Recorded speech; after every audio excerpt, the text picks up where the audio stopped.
سلام أمل العالم زلخون كبرات حوات سلام እግዚአብሔር مساخم يخون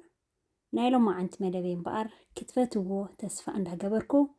كرمنا أبالي جن أتم حادش أصلهم لايك سبسكرايب كوم عند جبركم نزم على توحيد زمت فيديوهات تخافل تاخدكونو بخبر عندكم أتم مسايد أنهم كم قدمكم متبع ما يفيدني إذا فيديو بلايك جمرو نايلو ما أنتي هيزلكم ميز يزلكم بقر كبرات حواتي مجمريا أب جزي مقوتنا زلنا نمقوت زخاننا بعلنا فرش زخانة ثم بعلنا سريحنا أب جزدا أزيو بزح تحستو زلو كاب بزح فروتاتات كنا دالينا مالتيو في اللايكا كم زي نفس صارت انت خيرنا بطعمها فروتا بعلنا كم زي كاب استعشقة ثم أقلمتنا نستي بعلنا أب جزانا سريحنا كله صريت زحلوي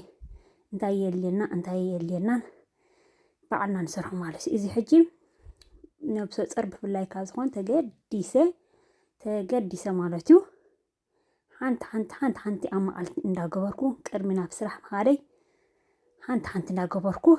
يست مالتيو تعمي اتتقيم له إذا كم زي عينت كيركا مدلاو أبجز مالتيو نفس صارت في اللايت خوينا كم زي ببزحي فيتامين واحد ديو ويكا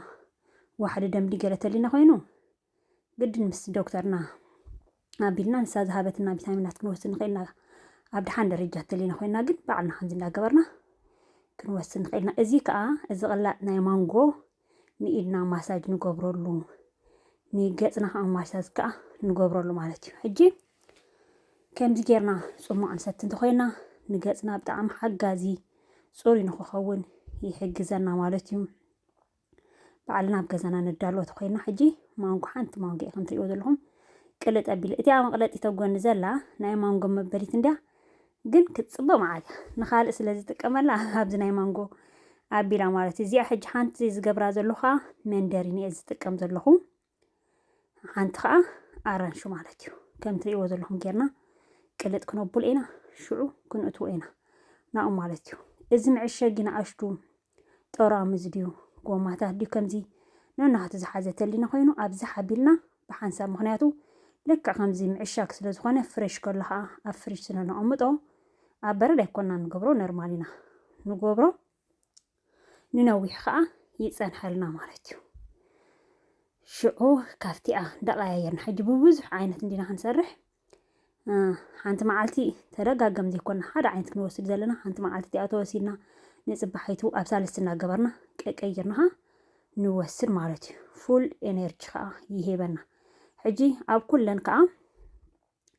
ለሚን جنجبل بطعم يتقم እንደ جنجبل أي تطقمكن ኣለኹ ሓንቲ እዘን ክልተ ሹጋት ግን ኣኩለን ተንፍሩታ እንዳቆረፅና ክንገብር ኢና ሕጂ ሽኮር ዝበሃል ናይ በዓል ሽኮር እኹል ስለ ዘለዎ ኣይገበርክን ለሚን ከዓ ምስ ቆርበቱ ኣብኡ ከሎ ለሚን ከዓ ቁርፅ ኣቢልካ ገይረ ኣለኹ ማለት እዩ ንጥዕናና ብጣዕሚ ፅቡቅ እዩ ግን ዕር የብሎ እቲ ቆርበቱ ቆርብትለይ ግን ተገዲሰ ክሰት የለን ተልካ ኖርማል ኢኻ تلوم دو مالتيو كم زين دا جبرنا إنرجي خبرنا زخيل بفلاي نفس صارت خينا الدخم سلنبل كم زين دا جبرنا نمجوبو بزح مبلع زي كنا نشتي تحس تزلو وندا بلعنا تايز بحالكم كون خيلنا مالتيو حجي ازي اب حار خو جبري ازي صمعنا خطو ناي كل زي جبركو اب حار خو جبرندي مسود اخو خاشعو ማይ ጌርካ ከም በሓድሽ ንኩሉ ሓዋዊሰ ክጥኹን እየ ማለት እዩ ቅጥን ዝበለ ጽማዕ ክኸውን እዩ ኣይንጉፈይና ክንጥቀመሉ ኢና ማለት እዩ እዚ ሕጂ ሓፊስ እንዲ ዘሎ እዚ በሃል ክንገብር ኢና መትሓዚና ኩሉ ግዜ ዝነቐፀ ዝፀረየ ዝኾነ ዓይነት ዘለዎ ክኸውን የብሉን ከምዛ ትሪእዎን ዘለኹም 4 መሊእ ኣለኹ ግን በቢ 3 ክገብረኒ ተሓንቲ ቅንሰልና እየ ማለት እዩ ኣብዚ ትሪእዎ ዘለኹም ፍሩታ ክልተ ዓይነት ዋይን ዳል ኣለኹ ክልተ ሓፂበ ፅቡቅ ጌርቲ ቪድዮ ንኸይኑ ሓኩም ማለት እዩ ባናናን ቤርናን ከዓ ማለት እዩ ክልተ በብሓደ ዳል ኣለኹ ንዓኡን ንዝሕፀብ ሓፂበ ቤኪንግ ሶዳ ገይረ ኣፅፊፈ ሕጂ እውን ለሚን ይጥቀም ኣለኹ ንኩሉ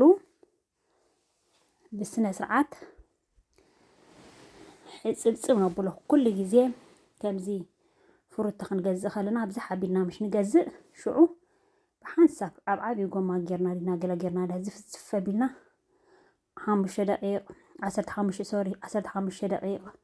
10 ደቂቕ ዝፍዝፍ ኣቢልና ሽዑ ሕፅብ ኣቢልና ኣብ ፍርጅ ጌርናዮ ኣብቲ ዝደለናዮ ከዓኒ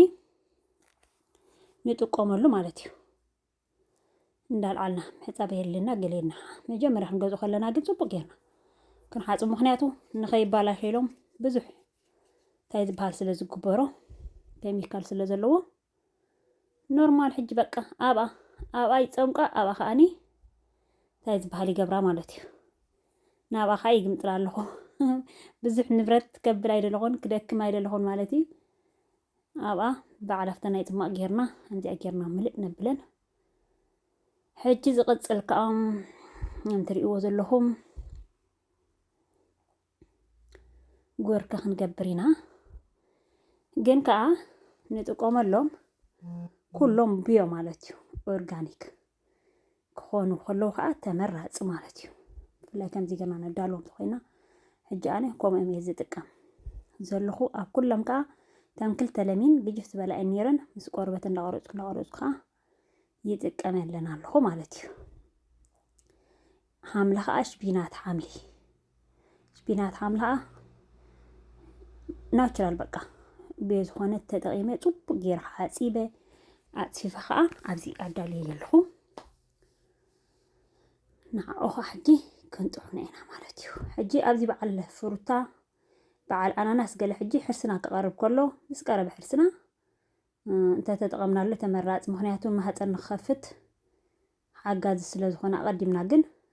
ተዘይወሰድና የተመራፂ ማለት እዩ ካልእ ዓይነት ፍሩታታት ተወሲድና ፅቡቅ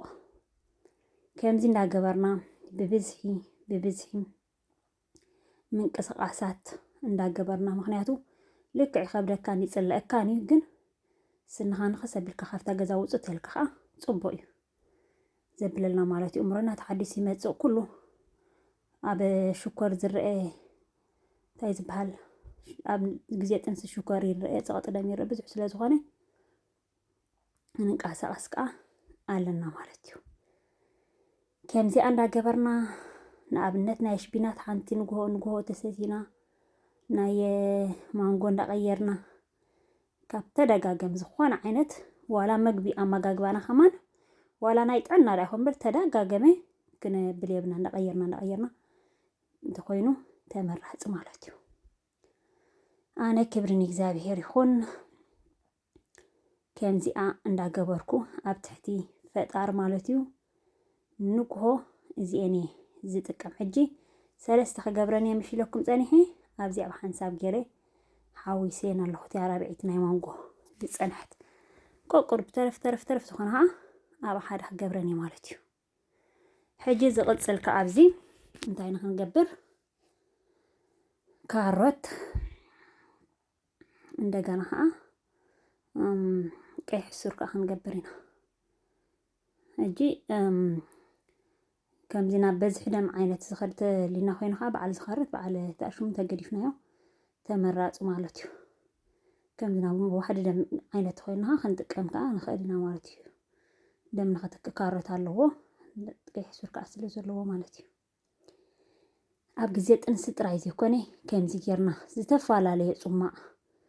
በዓል ናብ ገዛና ንሰቲ ኮይና ብጣዕሚ ፅቡቅ ንደቅና ፅቡቅ ንዓና ፅቡቅ ተመራፂ ማለት እዩ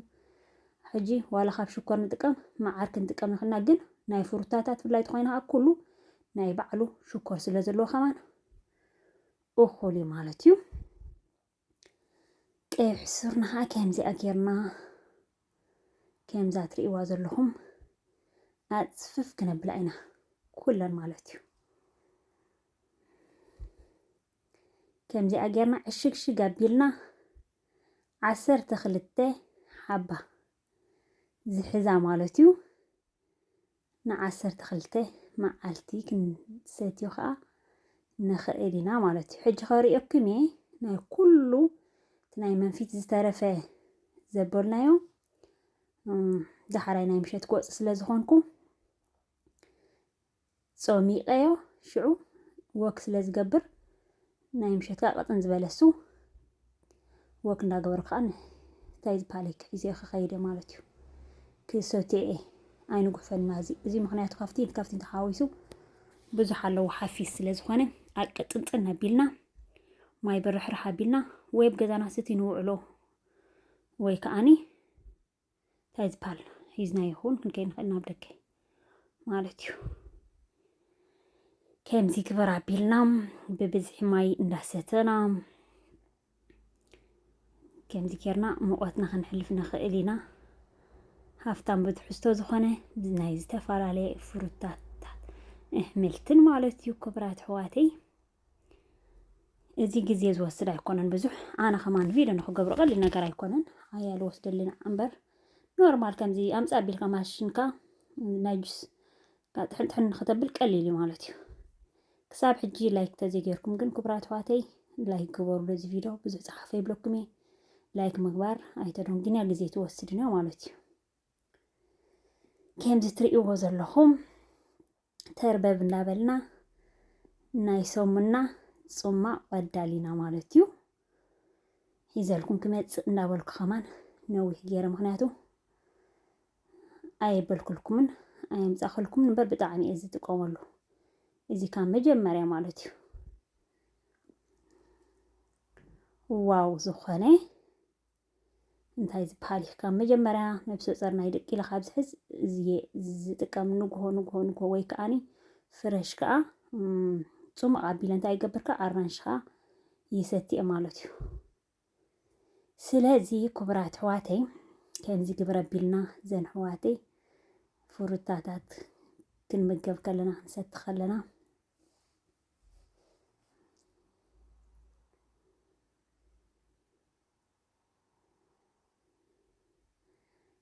صمم لنا قعنا بلا قربت لي كم زي شكر سلازي بلنا يتقربت كخمز عر عينت سلازي طعم بزح شكر يبولني كم زي اجرنا حنتي ننقوه مالتيو እንዳሰተና በጣም ጽቡቅ ትሕዝቶ ዘለዎ እዚኣ ከጽናሐየ እዚእን ካ ከም ዝበልኩኹም ማይ አቅጥንጥን አቢለ ምለ አቢለ ኖርማል ከም ዝቅጥን ዝበለ ገይረ ፈሳሲ ዘለኹን ገይረ ከጥሕኒ እሹ ከይዲኻ ምሸት ከወክ ነገርኩ ሴቲ ነቀደም በሉ በባዕ ዓይነቱ ዝተሓወሰትካ እዚኣ ማለት እዩ ብዝኾነ ንሎማዓንቲ ድዚካ ኣኽለኒዩ ክብራት ሕዋተይ ጀሚረ ክሳብ ዝውድእ ዝተኸታተልኩምኒ ካብ ልበየ ዘመስግነኩም